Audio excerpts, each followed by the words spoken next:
मंठा शहरातील नागरिकांच्या घराघरात पिण्याचे शुद्ध पाणी पोहोचविण्याची जबाबदारी मंठा नगरपालिकेतील नगराध्यक्ष, नगरसेवक, मुख्याधिकारी, अधिकारी, कर्मचाऱ्यांची असल्याने देखील मंठा नगरपालिकेचा ढिसाळ आणि नियोजन शून्य कारभारामुळे आज मंठा शहरात पिण्याच्या पाण्याकरता नागरिकांचे प्रचंड हाल होत असून 5 ते 10 किलोमीटर अंतरावरून विहिरीवरून पाणी शोधून आणावे लागत आहे.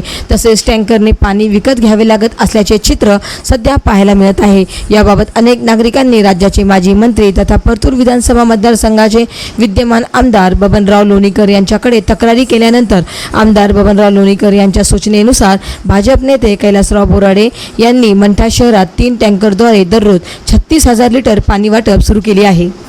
यामुळे पाण्यासाठी भटकंती करणाऱ्या नागरिकांमध्ये समाधानाचे वातावरण पसरले असून मंठा नगरपालिकेच्या गलथान कारभाराला कंटाळलो असल्याची प्रतिक्रिया मंठा शहरातील नगरसेवक ND दवणे, लक्ष्मण बोराडे, संजय काळे, भागवत डाके, गुलाब मामू, संजय गायकवाड, दीपक बोराडे यांनी दिली आहे.